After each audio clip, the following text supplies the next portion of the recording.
Selectman Beaulieu here. I'm here with Chief Marique. We wanted to invite you on our little tour here through the old fire station. Show you the conditions that the fire are going through this building. So that being said, Chief, you want to take a walk through the building? Yeah, let's do that, Mike, and interrupt me with any questions. And basically, we're just trying to get the word out. I know people have busy schedules and they're not able to come down for a tour, so our intention is to bring the tour to you. Very good. Thanks, Nick. So we're standing here inside the fire station, starting on our tour here, Nick, and I notice we're looking at the living/administration and the operations area on here. So could you kind of elaborate your daily living here, and also a point where you have a lot of people in this office and how it becomes unfunctional? Yep, absolutely. So as Mike said, this is basically the heart of the fire station, where administration, daily operations, it all takes place in here. We have a couple desks where report writing takes place. Their daily duties are completed, and it kind of pans back into the kitchen, the dining room, where the meals are prepared. The firefighters are here from 6 a.m. to 6 p.m. Record storage. Behind us over here is my office, as well as the assistant chief's office. We do our training in here. We can have up to 15 people in this room at times, and it's really unfunctional.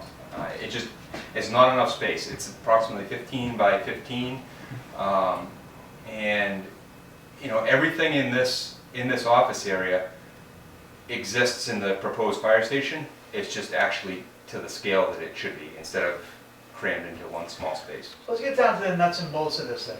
You just got off a fire. You've got 15 guys coming in here. You have operation paperwork you have to have. There's no shower facilities. So it's not like this is you go home, come back, and then you leisure. There's a proper SOP that you go by. Yep. So this place turns into a madhouse essentially. It could be It's unfunctional. The most minor call can turn into a complete madhouse. And then as the calls progress and they become more serious, more people come in. We have mutual aid engines that could be here. And while we're trying to get everything back in service, you'd be surprised how we actually function. But we continue to function. It's just extremely inefficient. Exactly. Okay, so why don't we move on and take a look at the rest of the station here? Sounds good.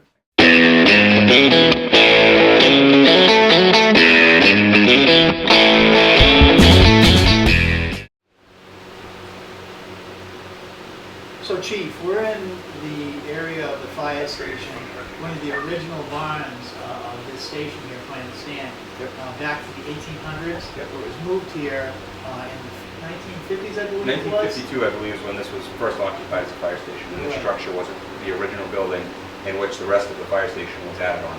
I see, yeah. So this area right here is the area where there's this going on. Can you explain some of this right here? Yep, absolutely. So we're in Ambulance 2's bay, which is also kind of the heart of storage and decontamination from after a fire.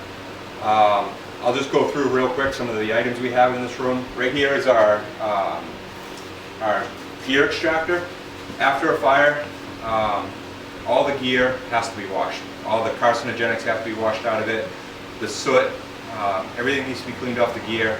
It protects the life of the gear, and it protects our firefighters from cancer, which is an epidemic in the fire service right now. So that's very critical. The new fire station, this unit will be in its own dedicated room with a drainage area. We can wash the gear off, throw it in the extractor, and properly dry it in a timely manner. Behind me here is our cascade system. This is where we fill up our SCBA bottles after a fire. There's a compressor.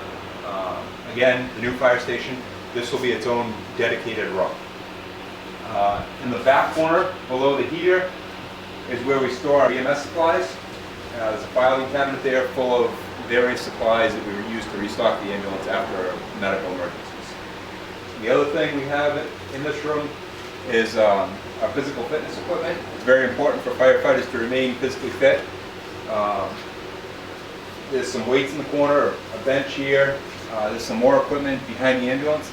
If the firefighters want to take the time to exercise, this ambulance is pulled out and they spread out in the bay. Additionally, you can see that our gear, we had a fire in Lebanon the other morning, our gear is still hanging to be dried. And again, it takes time, it's inefficient. So Chief, again, emphasizing the word, this is your decontamination area. Correct. You've done a great job working with what you have to work with, but now it's becoming impractical. It's been impractical for a long time. Sure. Unfortunately, we have to work with what we have. Right. And it just, we've become so used to it that a lot of these things, we don't realize how improper they actually are. Exactly. There's a lot going on here that really shouldn't be going on. I like your drying system, by the way. This is kind of a neat way to do that. We call that Yankee ingenuity. Yes, you do.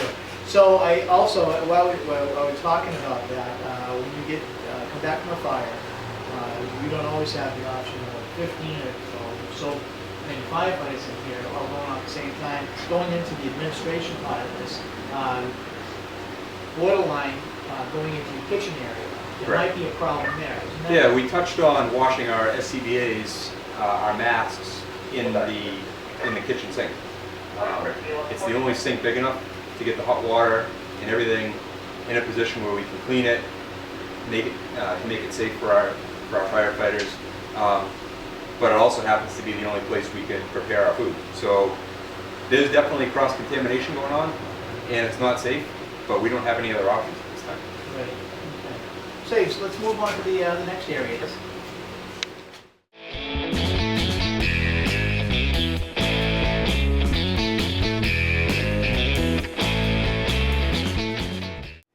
So, Nick, we're standing in the apparatus room here, and the first thing that comes to my mind is confined space. So we have the gear here, we have the fire truck here. If you got a door open here, well, I guess we kind of lost all our space here. And I noticed that you demonstrated that when they pull this gear out of here, you got one fella here and one here. How does that work? Can you explain some of this to me? Yeah, it's extremely tight quarters, and beyond it being tight quarters, it's dangerous. There's an apparatus, a piece of apparatus right here, that as soon as the guys are in this truck, that's going out the door. So you have a there could still be other here. firefighters, getting dressed here to go in the second piece of apparatus. Moving vehicles in tight quarters, people bent over, try to get their gear on.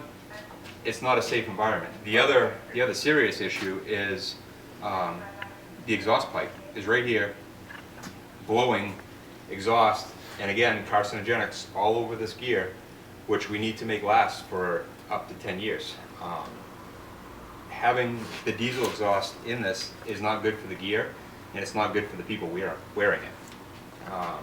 In the new station, that would be resolved by a separate gear locker room. Different area. It'll be concealed with fresh air movement to suck all the exhaust and the items that are in the gear from fires and everything. Yeah. It'll basically keep that atmosphere clean and safe. It's something that this building really, we have a lot of issues with. It's something that people don't realize we have the issues with, but we live with it every day. And again, we have no option. So now that we get down to a lot of the logistics, let's get down to some of the building issues, and I think we're going to see that downstairs as we get into that. Okay, so.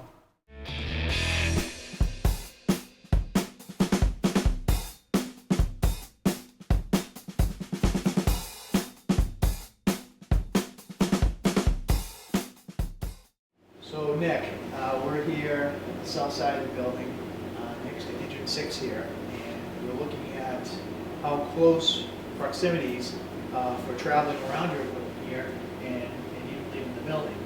Yeah. Can you touch base on that a little Yeah, bit? Engine 6 we purchased in 2012, and when we put the truck together, we had size parameters. We had to make sure this truck fit in the building.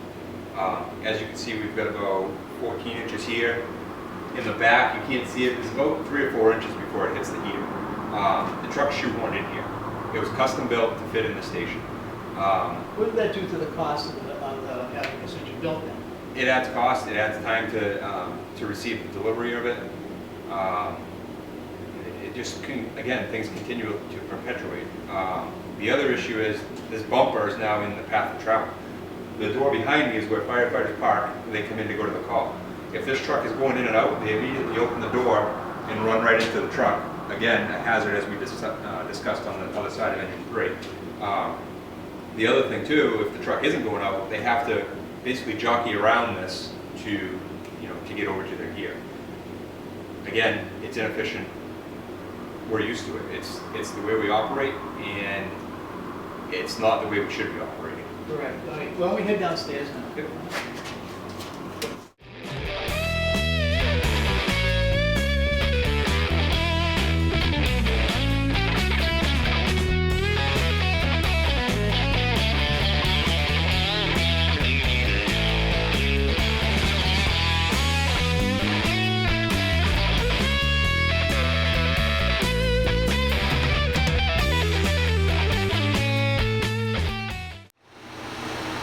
So Nick, we're here in the fire rescue, the forestry area.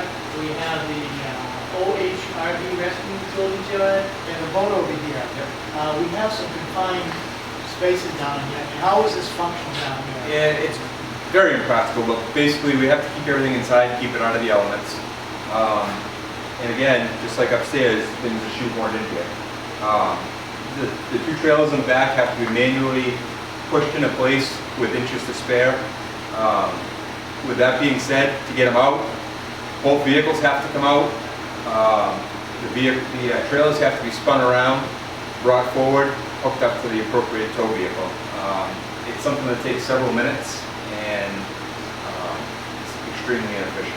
Yeah, so beyond that, I'm looking around this room here, and I can see that we have something going on in the ceiling over here. We have all these beams here. I understand we have one engine over here that weighs 3,800 pounds. 38,000. 38,000, and Yep. another one over here. Yep. That's a lot of weight that we're standing under right here, and it's showing in the ceiling line right there. Absolutely. There's several reinforced steel beams up here that are essentially holding the concrete floor up, but as you can see, it bows to the center. There's probably 3 inches on each side, and it comes down and touches the steel beam in the center. In addition to that, we pointed out earlier, the pressure from the outside is bowing the concrete block in that corner over there. And the water drips down through from above where that concrete ponds There's up. no drainage up there to take care of that. Right, kind so of it's stuff, seeping right? down through, Sure. further deteriorating that. So that must be kind of messy when you have that engine outside, and you're in a wicked snowstorm. It's inevitable that you have all the snow on the truck, and then you move that truck in here. Yep. That water's gonna go someplace. And that water is full of salt. That salt comes down through these cracks in the ceiling and drips on the trucks down here. It's not a good situation. Absolutely. Hello, so we're standing here now in the back of the fire station. We're looking at the back of the building here, and all the bays in the back here. As you can see, that these door heights could be an issue for some of the equipment down here. But I have Chief here, and he might want to explain some of the things that are going on in the back of the building here as well. Yeah, a lot of people might not realize they drive by the 125 side of the fire station and they see 3 bays out front, and then they ask, why do we need 7 in the new fire station? Well, the answer is there's 4 bays down here, there's 3 up top. That's 7 bays. We're not gaining any extra space in the new station. Again, we're just making it the proper space. We're restricted downstairs to having smaller vehicles, the forestry truck, as you saw earlier. The ambulances, one of the ambulances is down here, and the utility trailers. So some of that equipment probably wouldn't even fit down here. Every vehicle has its home there. Yeah. Back probably 8 years ago, we had an older fire truck, and it actually fit in this end bay over here. Any modern fire truck will not fit downstairs between the approach angles and the height of the new vehicle. And again, if you did have one built for that bay right there, again, an added cost because it has to be custom built for Milton. Correct. So Nick, we're standing in the primary ambulance bay. Yep. Okay, again, a lot of confined spaces throughout this whole building. In fact, if I may, I had seen this when you earlier when you had demonstrated. Again, how close that comes to that wall, and you had mentioned that this is a good day to be parked in here when they had an inch on the mirror on the other Right. side. Yeah, if they center the ambulance wrong, that door isn't able to be opened against the chimney. Same thing as you go around the ambulance. Every morning they have to perform a truck check. It's not very practical to do it down here. You can't open all the doors, you can't open the back doors, which we'll show you later. You'll be able to pull the stretcher out to clean everything. Some of the doors on the other side, again, you open them, they hit the wall. And the ambulance has to be pulled outside. And again, in the cold weather, there's equipment in here that can't freeze, medications, and so on and so forth. So on a perfect day, it's okay. Okay, we're still in the same bay, Nick, and I'm looking at a lot of different stuff here. Deterioration of your building, the very foundation that's holding this building up. I mean, if you can see this, this area over here, that's concrete coming off the wall as well as the paint right there. Look at the crack here, Nick. It's what's going on here? Look at the sludge coming inside the building here. Well, as you know, my concrete block only has a certain lifespan, and I don't know what that lifespan is, but I'm guessing that this building is beyond that lifespan. It's been going on for years and years. There's really no way to repair that. Drainage is obviously an issue. As you can see, you're standing in a puddle of orange muck. Yeah. And again, that's coming from the wall. We can clean that up and it'll come right back through. A couple other things to point out. We talked about how tight it was in the back of this bay. The ambulance, when it's in the bay, comes to right about here. And right above my head is the drainage pipe for the upstairs septic. Basically, this is what prevents the doors from opening, and even if this pipe wasn't here, you still wouldn't be able to open the doors all the way because of the exhaust system. So in the wintertime, Nick, how do you do this when you have to bring that ambulance back and go through it again? You can't open these doors because of this. Yep. How do you adapt to that? Adapt and overcome. So you pull the ambulance out a little bit? Pull the ambulance out if you have to do that. Sometimes we'll go upstairs, we'll pull the fire truck out, put that outside in the elements, back the ambulance in there to take care of it. We have a whole gamut of different solutions to basically overcome our shortfalls here in this building. Right. So we've gone through a lot of the building, a lot of the deteriorations. It gives the town people in Milton a good idea, a better idea of what you're up against here. Absolutely. And again, no better time. This is the year I feel we're about to lose the donated land. So if we lose that, and we have to come back next year, we're going to add land value to that price.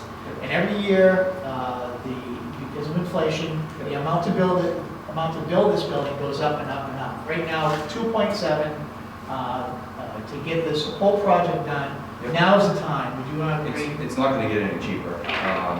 We've done everything we can. We've put the project out to bid. We have over 90 different subcontractors have put various bids in on this project. So all the ducks are lined up right now. Everything's lined up. The I's are dotted, the T's are crossed. All we need at this point is approval from the residents to raise the money and begin the construction. Mike, you talked about inflation. 3 to 5% is what they tell us. And if you put that into a number, that's approximately $100,000 a year, depending on where on the range you're at. Right. So if we add land value to that in the event that it fails, we're over into the $3 million mark for the next one. Yeah, I'm pretty sure it'll be over $3 million next year. By the time you add land, inflation, some of the equipment that I haven't included in the project because I believe I'm going to get grant funding for, that grant funding may not be available. That could add over $100,000 right there. That alone you're over $3 million. Right. I think it's not going to get any cheaper than it is this year. Now is the time. It's absolutely. Nick, thank you very much for your time. And I'll see you all on March 8th. Thank you.